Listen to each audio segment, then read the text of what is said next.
The following is a presentation of the ForceCenter podcast feed.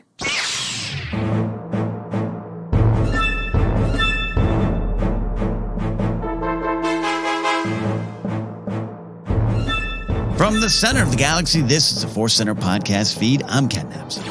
I'm Joseph Scrimshaw, and usually what you would hear next is Jennifer Landa saying, "I'm Jennifer Landa." Sadly for us, but great for Jennifer, she has taken a couple weeks off. She will be back soon. We miss her already, and I hope, Ken, that you and I can struggle through the news together. We'll hold one another up. Wind beneath our wings, all those kind of things.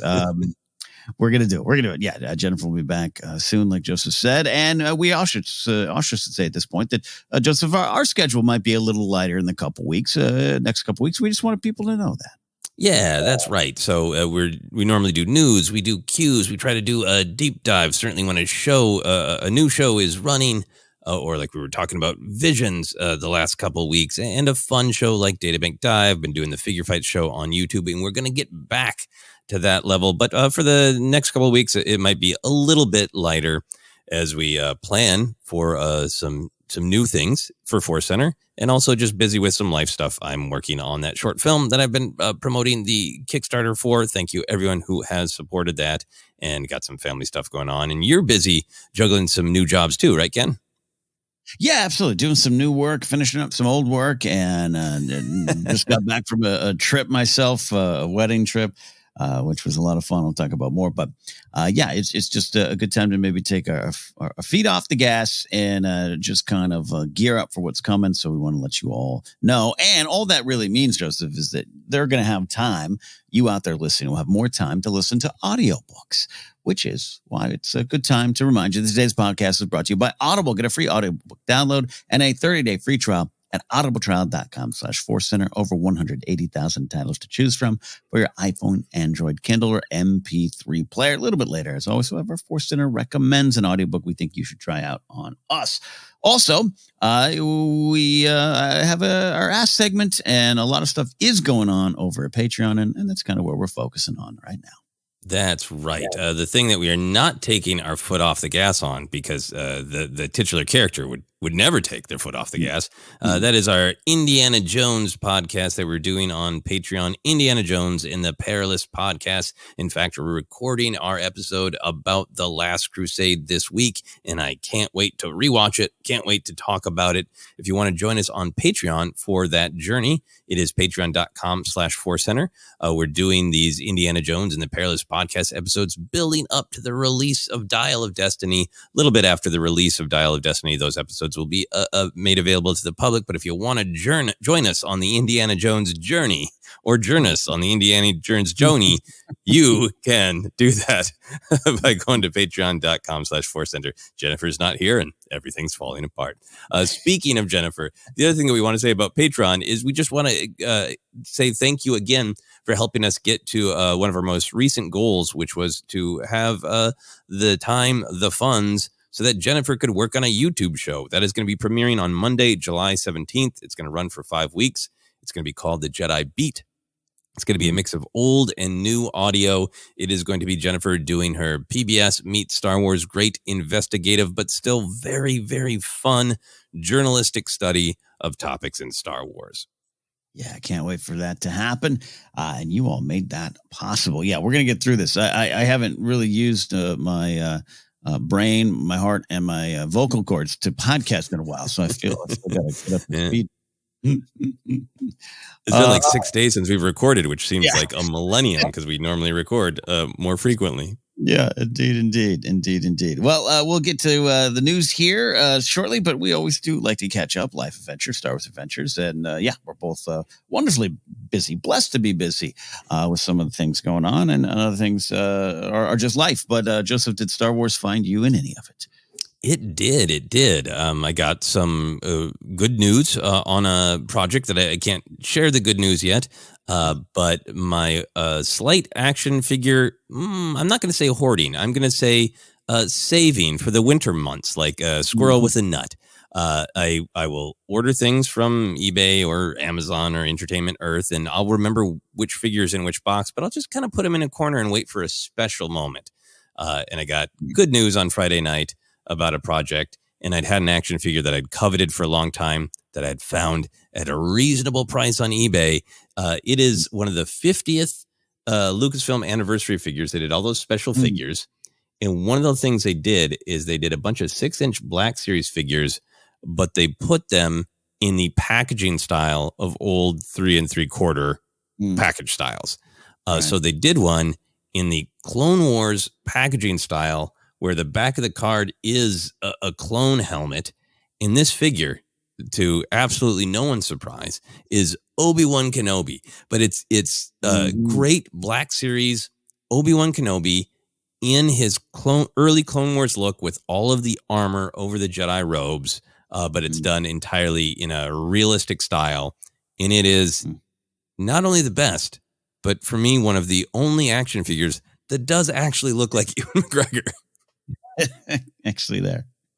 So it's a mighty accomplishment. It's been a busy time, a good time, but also a stressful time. So I just had a great Friday night. I got good news. My wife made me a martini, and I did a little photo shoot with my new Obi-Wan Kenobi. So that was one way that Star Wars found me.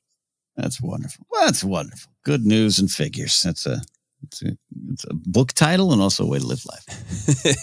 Exactly. And you had some adventures. I will. I don't want to spoil anything that you do or don't want to share, but I saw some adventures on social media. Yeah, no, a lot of fun. Privileged to be invited to a wedding of a couple of friends of ours, Brian Perez and Laura Luke. Some of you might know if you follow me around the old Schmo's world and everything. You might know Amateur Films, The Wangers, Cody Hall, Christian Rivacaba, Brian Perez. So we were all out there for that. Mark Ellis officiated the wedding. It was on Catalina Island, which in 25 years in Los Angeles, I've never taken the 45-minute boat ride out to the island. Finally got to do it, and it's a nice, coastal beach town experience, as well as some mountains, some wildlife, some red foxes, some deers. So we did it all. It was one of those where 1 hour would be the most relaxing hour of my year. Just got to sit there, listen to the ocean in a resort hotel kind of balcony setting, reading a book, and then the next minute you were, being rushed into a karaoke bar to do shots and eat bad food, and then you just, I want to go back to the couch. So a lot of fun indeed. But I did have a little Star Wars, got to chat with some folks about Star Wars, because you're doing the, hi, who are you thing. And eventually ForceCenter or something comes up. So that was always fun to find some Star Wars in the wild. But I really did find Star Wars in the wild. At one point I had to go for a little walk to between the two places the group of friends was staying, and put in some headphones, because it's going to be, a little bit of a walk through the neighborhood and up and down some hills, so it was exercise. It felt like exercise. So I put on the headphones, but it was, so I'm listening to my normal rock music, but the old iPod, iPod, like I'm 70, the old iPhone music shuffle worked again when suddenly Ray's theme popped on. And when I'm going for a walk and it's with a little bit of burning calorie purpose, I don't really stop for the Star Wars music, right? Sometimes I'll do the old skip, but it showed up, started playing. I was like, what a perfect time to enjoy Ray's theme. The Force Awakens, bouncy, hopeful, living on Jakku, and a whole story in front of her version, the first version we all heard, and just walking through the hills, ocean to my left, deer and red foxes to my right. It was very relaxing and kind of, connected to the hopeful part of that song, that theme that we all love so much. So Star Wars pops up even when you don't plan. It's there. That's great. You should now just carry a lightsaber at all times to act out in case Ray's theme comes up on your iPad shuffle. Yeah. I did want to share one other life adventure that is only very, very marginally Star Wars related. I think it's Star Wars related in terms of the thematic lessons that I got from it. But this is a story, Ken, about Thrawn, as played briefly by Pierce Brosnan on a poster. Oh, yes. I'm joking about that Star Wars Celebration poster where Thrawn was painted to look like Pierce Brosnan, and everybody was like casting reveal, and I think the artist was just like, it was a live action Thrawn, and I like Pierce Brosnan, so I just did that. Just did it. Yeah, longtime fan of Pierce Brosnan from, as a kid watching him on Remington Steele up through to huge James Bond fan, and I think he does a fabulous job in those films. Anyway, long story short, some mutual friends that are also big James Bond fans posted on Friday that he was having an art exhibit of his paintings in Los Angeles. And my wife and I reworked what we were doing that day so we could go to it. And it was really powerful. I really loved his art. It ranged from the fun and whimsical to the really powerful and painful, some paintings about cancer, which his first wife passed from cancer, to like self-portraits, a portrait of Bob Dylan, fun, weird experimental stuff, really peaceful, kind of surreal landscapes. I thought the art was all legitimately great. And if I'd just been going to the exhibit, I'd be like, this is really great, interesting stuff. The exhibit was called So Many Dreams, which was the title of one of his great paintings. If people are interested, I think the website is still up. You can just search for So Many Dreams, and there's a short film about 14 minutes long about his journey with painting. I'd never known he was a painter. And basically the journey was that he had started out wanting to do visual art, got distracted by acting, kind of had, some success there. He's kind of unsure about sharing his work because he's, not trained, and are people going to judge him and all that, and decided at 70 years old to not be shy about it and have his first art exhibit. That's great. So it really reminded me of a lot of the things that we talk about with older characters being featured in Star Wars, that, your journey's never done, that fear is something that can hold all of us back at times, and it manifests in lots of different ways. That training is important, but also just reaching out, connecting, doing things is important. And for me, it was just moving because, gorgeous international superstar. Here's James Bond Brosnan. If he can be a little insecure, we can all be a little insecure sometimes. Yeah. Wow. That's wonderful. Yeah. I think I saw you post a little bit of that, and that's great. I love that kind of stuff, man. I love the gear shifts late in life, or the gear shifts at any point, or trying something new, or just always having so many different ways to express yourself at your fingertips. It's wonderful stuff. That's great. Yeah, it was really moving. And hey, I'm happy for Lars Mikkelsen as Thrawn, but I think Pierce Brosnan would have done a good job too. Would have been a different take, and I would have loved to see. Exactly. And maybe more in line with how I would have thought Thrawn would have hit the screen in 1991. Oh yeah. Someone who kept saying that's perfect for Jack Nicholson. Pierce would have done a great job. Well, let's get to some Star Wars news, and I really love your words there on Pierce Brosnan and getting out there and sharing the story, kind of living life, because I think we all were reminded this weekend the preciousness of life and how temporary this all truly is. The Star Wars family, and as well as fans all around the world, and Stevenson family themselves suffered a great loss this week when actor Ray Stevenson passed away while shooting Casino in Ischia in Italy. The exact cause of death is unknown presently, and quite frankly, to me, not part of the discussion. It's just the loss is the discussion, and he was 58. Of course, Stevenson, no stranger to the Star Wars world, voiced Gar Saxon in Rebels, and then came back for the Clone Wars. And of course, one of his final roles will be as the mysterious villain Baylan Skoll in Ahsoka. We just all saw him at Star Wars Celebration, and I think that's part of the reason I feel a little extra affected by this one as well. So talk about the thoughts of Stevenson, a father of three, passing, and what we loved about his presence at Star Wars Celebration, and him in the trailer for Ahsoka. All those kind of things, we're excited, but then this reality, Joseph, appears here. So what's your thoughts on the passing of Ray Stevenson?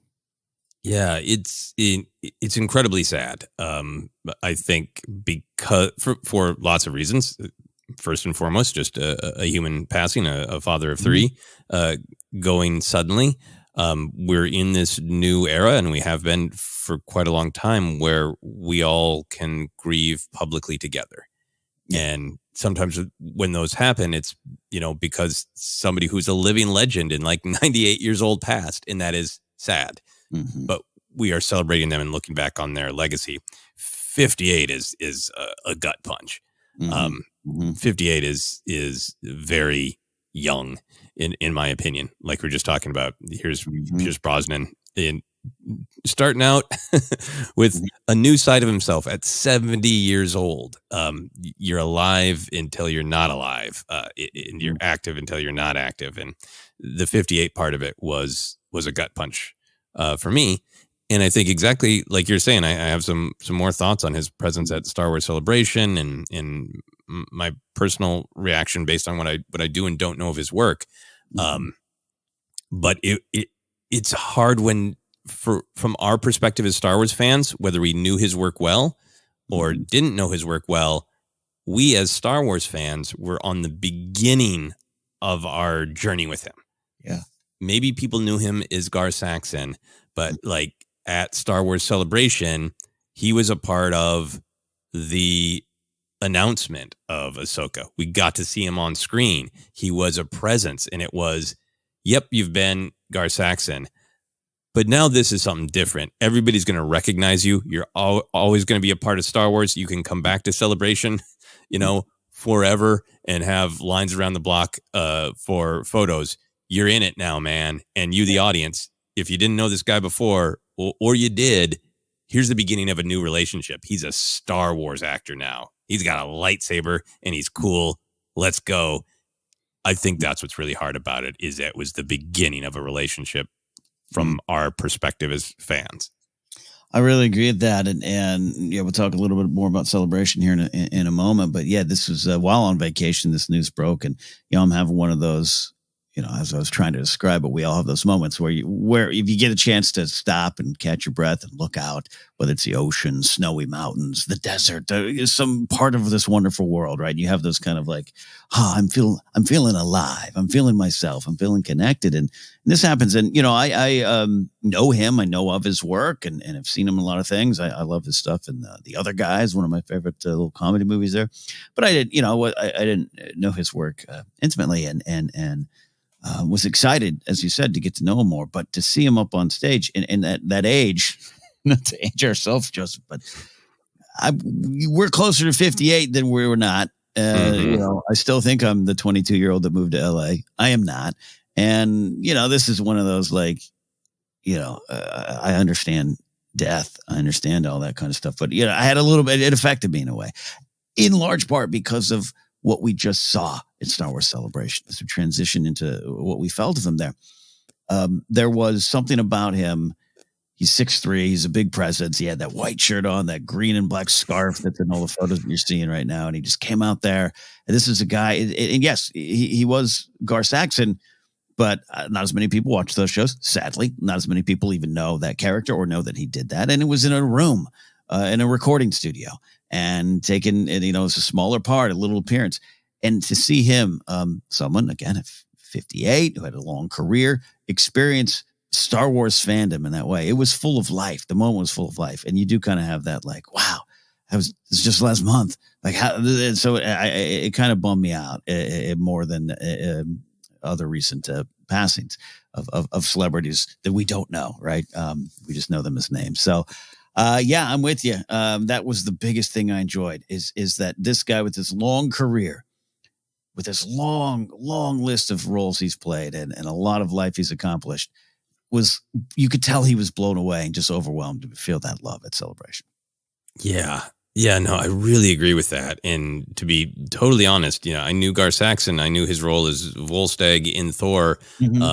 I haven't seen some of the other things that people have absolutely love in his work. I haven't seen The Other Guys. I haven't seen Rome. And for me, when an actor comes into Star Wars, I always pay a little bit more attention.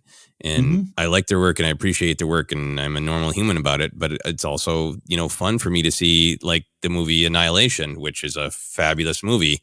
And then I'm going to go see Padme and Poe in a trouble marriage. That'll be fun.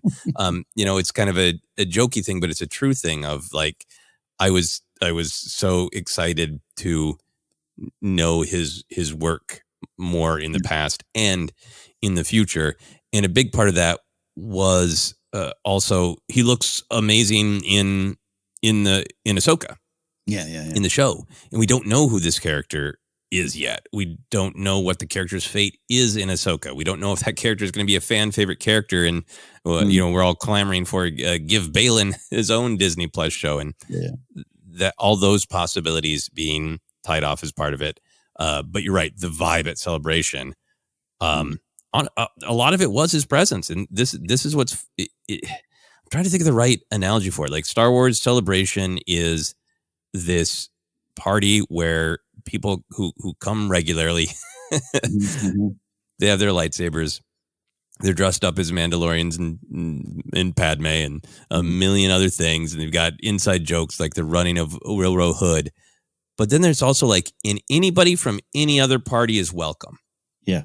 And when a new actor is introduced to the world of Star Wars and they come in with their own vibe and their own energy, it's like somebody wandered in from a different party and then everybody cheers for them.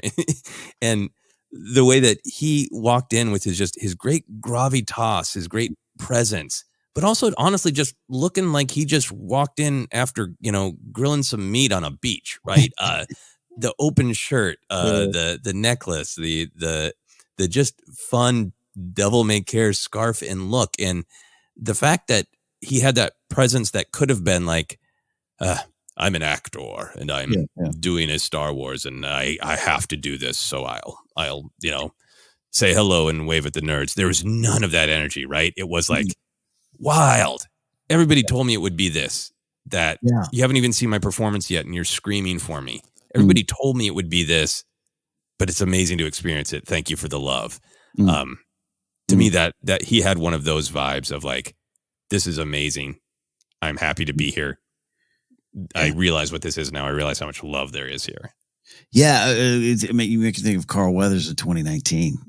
Here's Apollo Creed showing up to this party, and there was a lot of like, "Welcome, you're finally here." And I think that Ahsoka panel. We'll talk about the trailer, of course, here, but that Ahsoka panel, I think he was the highlight for me because of what you're talking about. I mean that seriously, which is why I think I was a little affected even more on Sunday of just. The joy was overtaking him, and even Lars comes out and is a little emotional by it too. This is a quiet performer that rarely leaves his homeland to go work and go to LA to do this, and that just makes me think of the Star Wars fandom and for all the negative stuff that's always out there and always will be out there. This is what we do. This is what we do. We celebrate and we open our arms and you're all welcome. Come to the table. And you just felt that. And then you slide into the trailer and I had no idea what to expect from his character, right? And no idea. People thought he was going to be Thrawn and then he's this whole other thing. Yeah. And I hadn't been following a lot of those. Oh, he might be this, he might be that, he might be an officer, he might be this, villain or not. I don't remember if I knew that. But just the image with the orangey, as we now know, the orangey lightsabers, the costume and all that kind of stuff, and the name Balin Skull. I mean, it was blown away by that too, and that may help make the trailer for me. His presence immediately brought some depth to what was always already going to be something I was excited for. But it was the thing, Joseph, like, whoa, we got it. This is not what I was expecting, and this just makes it more epic. Yeah, that's a really good point too, and I think a really big part of it of like, he could have been another, like whenever it is an accomplished actor cast and we don't know what, we're all like, I don't know, Imperial officer maybe. Yeah, anybody with gravitas, like I don't know, maybe Imperial. Yeah. But so much of the Ahsoka hype and excitement is understandably reconnecting with characters, seeing them in live action the first time. Hera, Sabine, Ahsoka herself, who is going to play Thrawn, that Ray Stevenson's presence had this extra injection of energy of like, we're so excited to see what we know. And then who the hell is Balon? What is that about? It was this great new energy. I really agree with that. Yeah, you're right. It was say someone else walked in here. Who's that? Yeah. So not much more to say. It's sad. It's tragic. Like I said, the cause of death isn't known, and a lot more information has yet to come out. And at this point, though, that doesn't matter. It's all about the loss of this human being we were all set to love and will love more and help keep the legacy going. So that's our look at Ray Stevenson. Any final thoughts there, Joseph, before we move on? I think final thought for me is just like, yes, the most important thing about this is the loss of a human life. And I wanted to process it in honest terms for me as a Star Wars fan. And then I have a relationship with different actors because of that perspective. But I really want to underline, yes, that is by far the most important thing, is that a life was lost. Indeed. And we'll have a chance to continue to celebrate as the series comes our way. All right, transitioning to business news as we discuss this. I thought about, I don't know, I'll tell you what, I thought about not including this, but it just was, also while on vacation, I occasionally pick up the phone and was like, this is happening. But the Galactic Starcruiser Hotel is set to close. Disney announced last week that the Galactic Starcruiser Hotel will have its final flight in September and will be shut down after only 18 months. This comes as part of the sweeping cost-cutting measures still ongoing at Disney. And, of course, that's affecting jobs, and this will affect jobs as well. With the WGA strike still going, maybe SAG, DGA strikes to come. Who knows? There's a lot of business talk going around, and Disney's always going to be at the center of it there. But this was also the loss of a Star Wars thing, and something that not everyone got to experience. Yes, the price to attend was a little high, which probably contributed to this maybe not working out as much as people designed here and planned.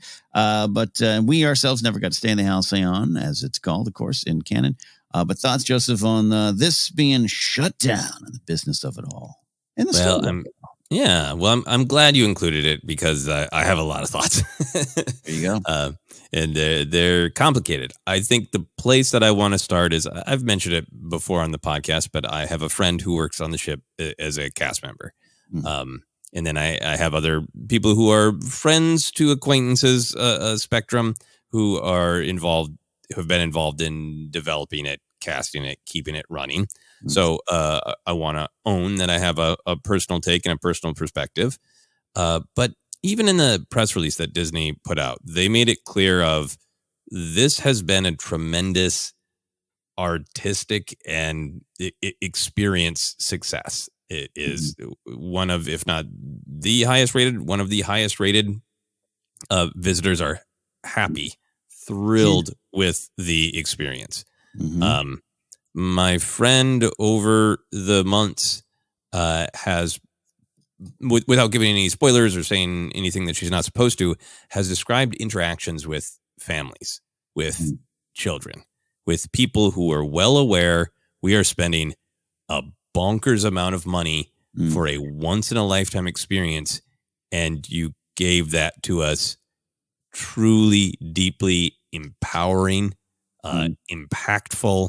I know that the actual experience delivered the kind of things that you and I talk about on ForceCenter, and that we hear about from listeners of those times where Star Wars touches your life and makes a difference.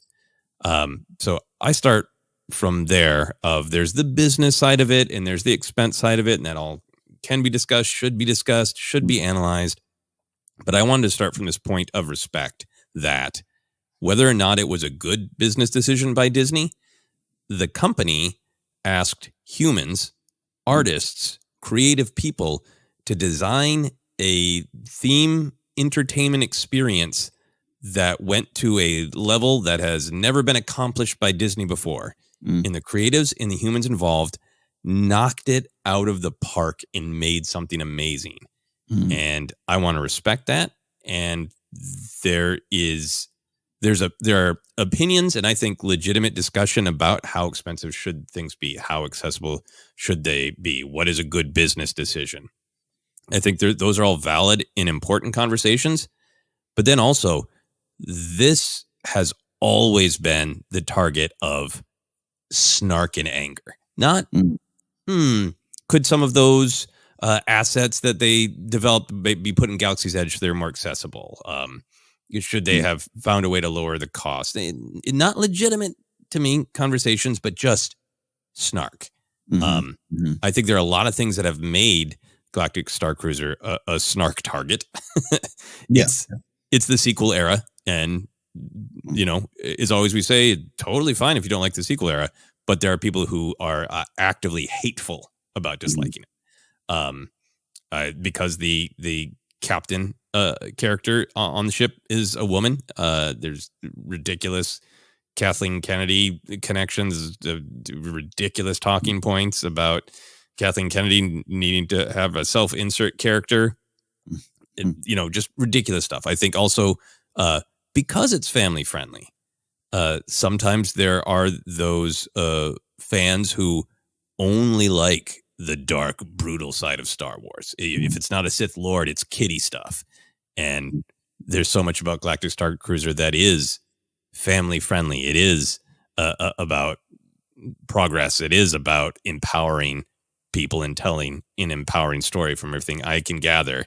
So I think it's got a lot of targets on its back. So I just want to be careful when discussing what I think are good things to discuss about it from a business perspective, that I'm not giving cover for people who are just snarkily attacking it and having snide comments about who could have seen this coming, about time, or haha, it failed. Like, there's so much of that snark attitude that I just want to make sure that I'm not a part of that.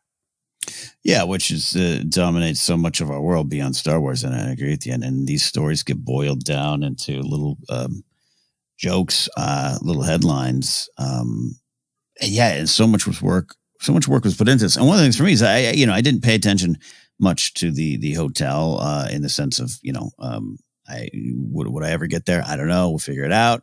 We loved some of the tie-in stuff. The Princess and the Scoundrel book, which was a tie-in to this, ended up being one of our favorites.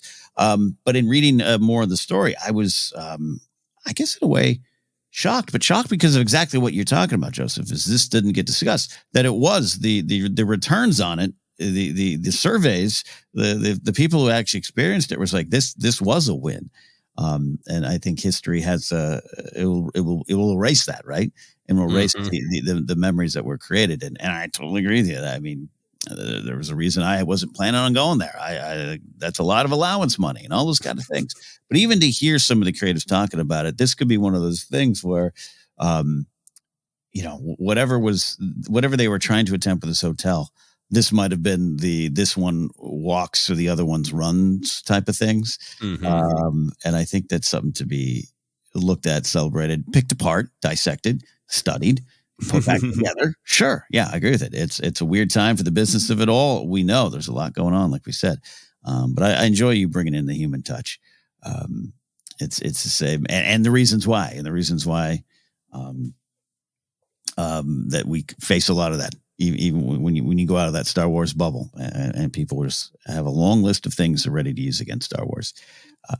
So I think that all factors in, and again factors into the fact of like, it was like, oh, this is shut down. I guess that makes sense because that's all I knew about it, because that's all that's out there, not this real stuff. So yeah, I appreciate that.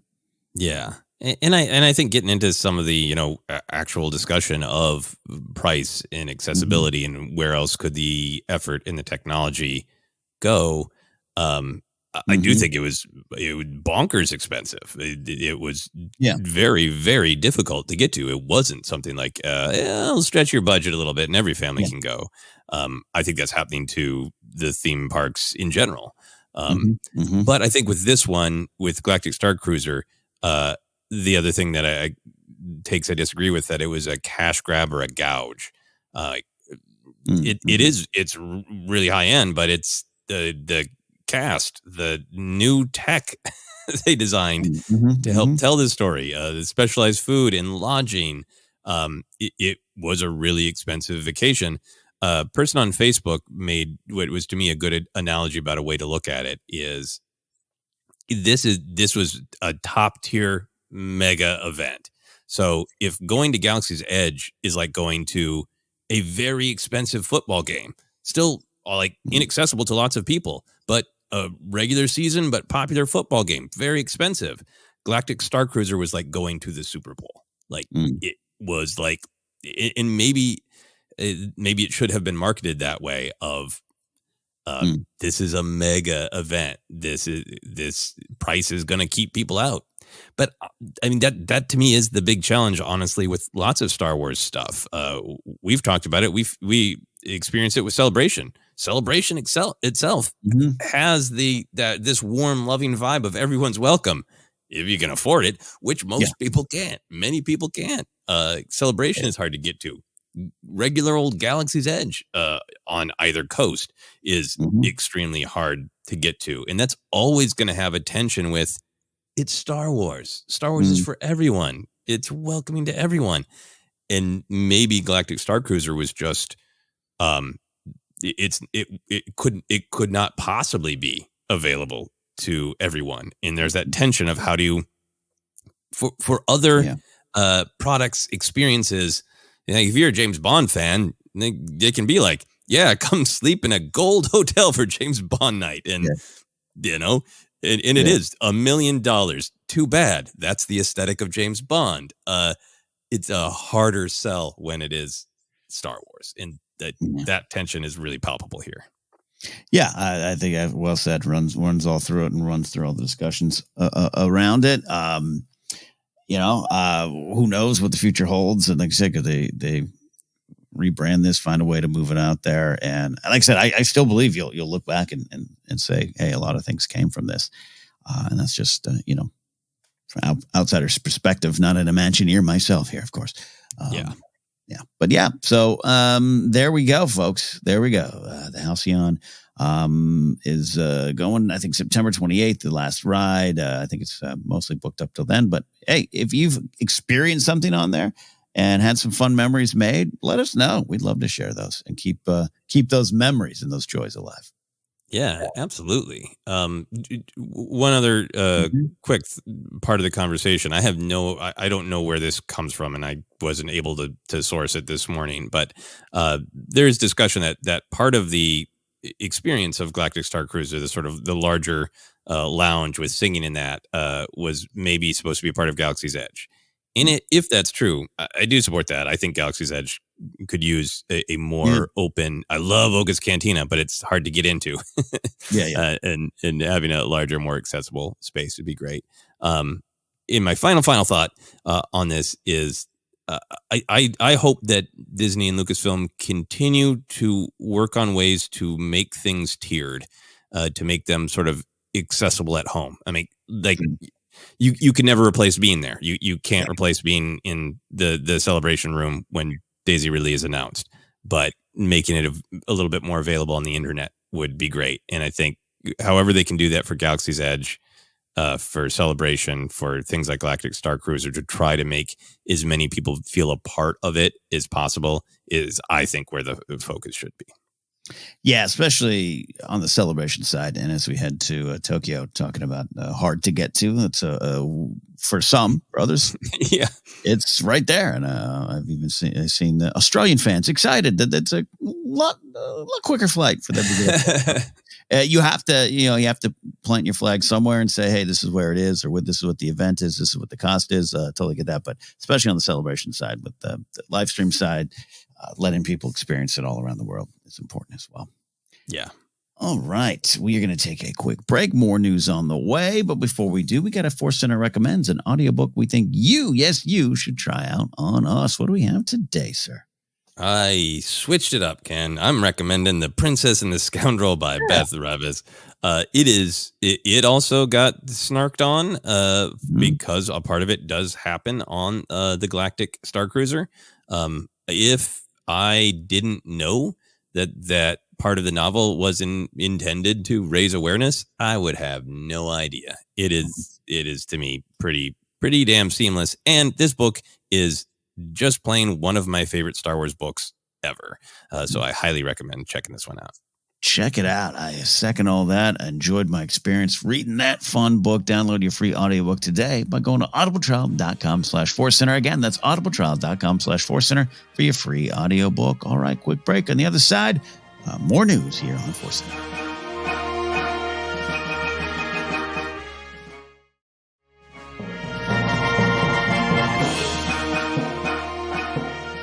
Welcome back to ForceCenter, taking a look at some Star Wars news around the galaxy. And, well, here's one question. Can one sentence be a news story? Well, yes, of course.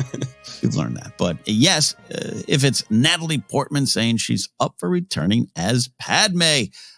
This is what happened when Natalie Portman appeared on GQ's Actually Me video series. Natalie Portman answered some Star Wars questions that she found online. I watched the whole segment. It was fascinating to watch. Her going around the internet, Twitter, Instagram, Reddit, finding things said about her. That's dangerous. I want to know what was on the cutting room floor, but she did it because Natalie Portman is brave, and she revealed some fun things. She took one of Anakin's braids from Attack of the Clones, but then lost it, which I feel bad. Sometimes when you lose items you collect, it sucks. But then she came across the question of whether she would return to the role of Padme. And she said, I have no information about that. No one's ever asked me to return, but I'd be open to it. And that's it. That's the story, Joseph. That's all she said. But let's have some fun thinking about this. Just to hear her say that.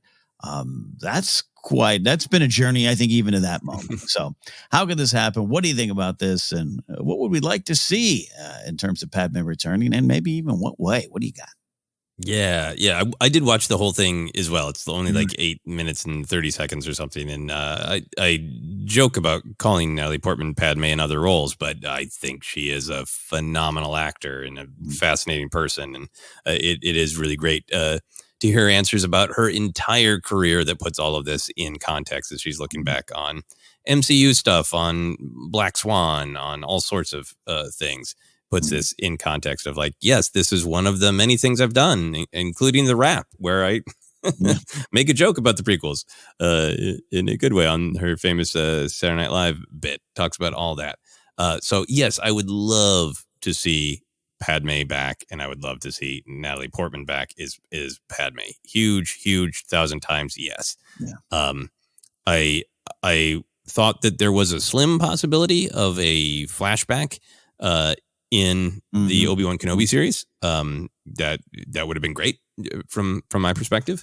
But I think in future storytelling that we're looking at where this could maybe actually happen, there's still the not confirmed reports that Hayden Christensen is in Ahsoka. I think I have always been assuming as a Force spirit Anakin communing with Ahsoka, but that and flashbacks like Obi-Wan Kenobi is possible. I would love for Ahsoka to reflect on her relationship with Padme, because that was formative and important. And I love how much Filoni centered that in the Tales of the Jedi by having Ahsoka take great personal risk to attend Padme's funeral, because she was a friend and a mentor too, not just Anakin. So I would love to see a Padme flashback in this series of Ahsoka. I already shot, so if so, great acting, Natalie Portman. I'm saying no one's ever asked her to return. But if future Ahsoka storytelling certainly seems likely, possible second season, possibly involved in the Filoni film, New Republic film. So I would love any flashback related to Ahsoka. Seems like a good place. Yeah, a flashback, and with all the technology out there, de-aging and all those kind of things, we're about to see more of it, and perhaps in a way we've never seen it in Dial of Destiny. We got to experience in the Kenobi series. That could be the way. You could also find another way to do it. It was, there's been other times I've heard her talk about it, and yes, you mentioned the SNL rap with the Lonely Island Boys up there at SNL. But there was one. I didn't have time to look it up. There was one interview a few years ago of her talking kind of about the Padme legacy. It's important to me as a Star Wars fan. I don't need every Star Wars actor to hang around and show up at all the conventions and take that kind of long-term ownership on it. I don't need that, but it definitely helps because of all the things we were talking about earlier, the big Star Wars family and that vibe. And you haven't seen her around as much. I had heard rumors. This is total rumors, folks. That there was a thought of trying to get her to Orlando in 2017, but I think she was pregnant at the time and couldn't travel. There was that kind of stuff out there. But just to hear her be like, yeah, no, I'd be open to it. That's great. That's great. That's a wonderful starting point for me. This wonderful character. And I'm with you. I thought Kenobi could have been a spot. Ahsoka could be a spot. I'm not expecting her to be in that unless, like you said, she's pulling a fast one on us, which is, always possible. Ask Lars Mikkelsen. But there's something about the character. I want to hear that name again. I'm fine that it wasn't actually said in Kenobi. I think they did a good job with it. But same with like Duchess Satine, right? Sometimes even in Mando season 3, it was like, say the name, just say the name. Say the name. Yeah. And I think I need to hear the name Padme at some point. The Ahsoka series could be a place to do it. And that could maybe lead to exploring ways to bring Natalie Portman back for one final go around with Padme. I really agree with you. I think I can't remember when or what I've heard Natalie Portman say about Padme, but I would imagine maybe she's talked about this, but I would imagine that she's had a similar experience to Ewan McGregor of being aware that older people were vocal and often cruel about their dislike of the prequels, while the generation that was really speaking to them didn't have their voice yet, and now they go around and they see how much Padme means to people, and I'm sure she gets that all the time, which I would imagine is a positive thing. The exact same way Ewan McGregor has described, like, this was really great to finally get the love and know that it's there. And with Padme, I think in some ways it's different because Padme is. It's not different. It's important that women are role models, and Padme is a role model, a great role model for everyone. My love of the prequels increased when I looked at it through the filter of Padme and listened to everything that Padme said and realized how much Padme is the one that everyone should listen to avoid the tragedy. And she's a role model for me, which is part of the reason I love the character. I so agree with you also. I want to see Natalie Portman back in the role, but we've now had a couple opportunities where it makes sense somewhere. I understand that sometimes you got to cut things. Sometimes there isn't room, but Rise of Skywalker did, to me, a great job of celebrating the saga, and Padme felt left out of that. Not just a name drop. I didn't need a flashback or anything, but just a name drop somewhere. Kenobi feels like she isn't named by name, but she's celebrated and eulogized by Obi-Wan. But I would still take. I want to hear the P word. I want to hear Padme. Yeah. And it's almost in a weird way. Like this is now total just going in the wilds of discussion here, where it's like, I got to wonder why, the character has, by now, I think we all realize the character has this wonderful legacy, as she should. And those books came out, the E.K. Johnston books. So we know there's more stories to have and more things to learn from this character. You got to see her speak one time at an event, and you had said a comment on ForceCenter of like, it's just, she is Padme, right? And kind of always was. There's some great behind the scenes Revenge of the Sith stuff, or maybe even now, probably earlier, probably Attack the Clone stuff, I think, with Padme or with Natalie Portman. There, I did it. Natalie Portman talking about Padme. And even then, she had a handle on the character, and I think she was very much that character in terms of her investment in the world at large. So, to find the right way and just to say it and to address it. I felt the Rise of Skywalker one was a swing and a miss for me too. It's the Skywalker saga. Shmi and Padme, I have a little bit to do with that. I don't want to see that. I don't like those opportunities, being missed. I don't want them to continue to be missed.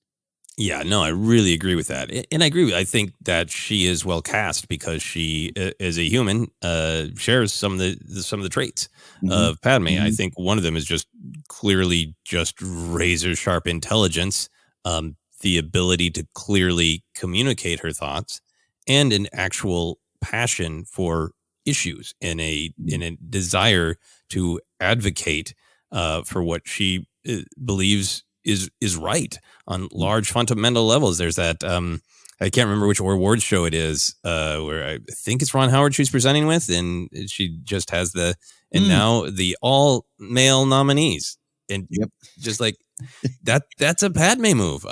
I'm not going to let this thing that isn't right go unspoken. I saw her at the Women's March in Los Angeles right after the 2016 election. very pregnant, giving a very empowered speech. It was moving and powerful and hard to not feel the connections to there. And my mantra for this episode: I know Padme's fictional. Don't worry about me. But there are those characters who are inspiring in fiction, and then it is wonderful when the human shares some of those vital traits. I think one of the strongest and most powerful things about Luke Skywalker is he grows from farm boy to confident Jedi master to middle-aged man who needs to deal with heartbreak. Through all of it, there's just this warm glow of kindness, and I think that's Mark Hamill in reality. So just another example, I think, of when a character can be valued as a character, but you can also see those traits in the person. Yeah. It's all part of that Star Wars magic to me as well, too. So I think there's Padme in animation. I think with Tales of the Jedi, there's a chance to do that, but that might most likely be Kat Tabor returning the role. But I'd love to see. I'd love to see this happen. And you know what? Sometimes this can be the start of it, right? I know, there's hashtag Make Solo 2. There's, I think, Rosario getting to Ahsoka had a lot to do with the internet. So, hey, this is it. If there's, give us more Padme stories. If that's a movement that needs to begin now, let's do it. Yeah, absolutely. Two other thoughts of her return. I don't think we're done with Luke Skywalker storytelling, whether they continue with the technology they've been using or they do if they actually cast an actor. We've had questions and speculations about will Luke be in this New Republic film that Filoni's doing, all that. Regardless, I don't think we're done with Luke's storytelling. I think it would be phenomenal to have Luke meditate and try to see visions of his mother like Leia seemed to naturally do. This has been sort of the new canon idea of when Leia says she only remembers flashes, images. It'd be amazing for Luke. No, I don't mean like reach out and Padme's a force spirit, but right. Luke meditate and see, like Yoda says, through the force, you'll see the future, the past, old friends long gone. To see a flash of his mother, that would be really, really powerful to just directly connect Luke to Padme. Yeah, that'd be great. Oh, that'd be a great way to do it. Final thing, I've seen some people talking about, well, could she play Sabe? And I'm not caught up on the Vader comics, so I don't know where Sabe's story is at currently in the comics. But I'd prefer Padme, but hey, I'd take Sabe. Yeah. I mean, assuming Keira Knightley says I was in Star Wars, and doesn't want to come back, maybe she will. Maybe both of them. Yeah, no, there's ways to do it. But it all begins with someone like her going, yeah, sure. No one's ever asked me, but I'd dance at the party. Yep. So there you go. That is our look at Star Wars news. A lot there. Hope you all enjoyed our look. Let us know what you think by reaching out on Twitter. We're at ForceCenter Pod. We're on Instagram, YouTube as well. Facebook page is ForceCenter Podcast. Podcast is available on Acast, iHeartRadio, Apple Podcasts, Google Podcasts, Stitcher, TuneIn. Or just search, you'll find us. Merch available at tpublic.com/user/ForceCenter. And you can support us directly at patreon.com/ForceCenter. Follow me at Ken Napzok or go to my website, kennapzok.com for more. Joseph, where can they find you?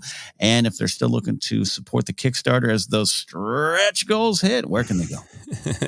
Yeah, you can find me on the social media. My handle is at Joseph Scrimshaw on all the social media I'm on: Twitter, Instagram, TikTok, Mastodon, all those places. And yes, thank you to the Force Center fans who have supported the Nightmare Adorable. I feel incredibly grateful of how supportive everyone is of Force Center, of the Patreon, of YouTube, of just listening and sharing.